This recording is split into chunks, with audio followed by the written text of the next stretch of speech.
It is well known that a bigamous marriage is null and void under Philippine law. If one of the parties to a marriage was already or still married at the time of the second marriage, then that second marriage is null and void. Aside from the civil nullity of the marriage, anyone who contracts a second or subsequent marriage before the previous marriage is legally dissolved, or before the absent spouse has been declared presumptively dead by a court, is criminally liable for bigamy. Sometimes people will argue that they could not have committed bigamy because, anyway, their previous marriage was invalid. They may say that because the earlier marriage was only a paper marriage or without a marriage license, or that because some material fact in the marriage certificate was falsified, the previous marriage did not really exist.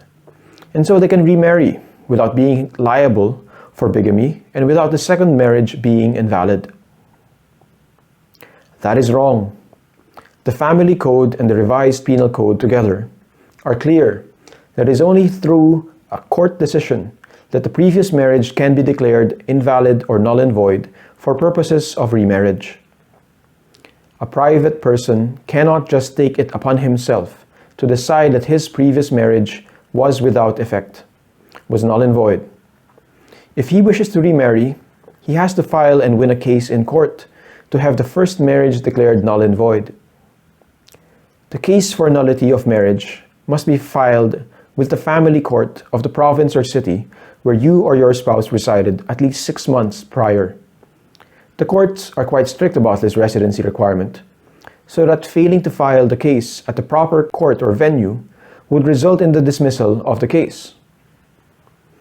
In preparing for the case, there are basic steps you can take.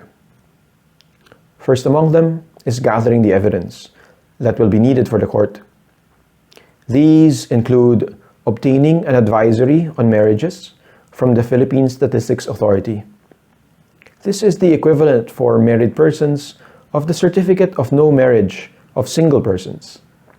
You should, of course, obtain a certified copy of the marriage certificates of the people involved from the PSA and the civil registrars.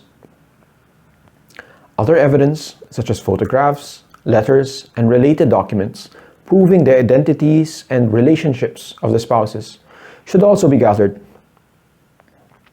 All these will be presented in court, together with witnesses to testify to them and the circumstances of the marriages. If the court rules favorably, its decision will declare the nullity of the marriage. The spouses will be officially unmarried, and by law will have never been married. Their conjugal property will be divided between them, and matters such as custody of the children will have been resolved in the same decision.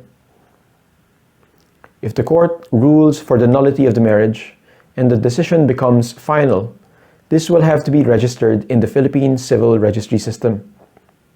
The registration of the final court decree is itself a requirement for the validity of the subsequent marriage. Thank you for watching. For more videos, you can watch us on this channel. For more content and online consultations, you can find us on lawyerphilippines.org.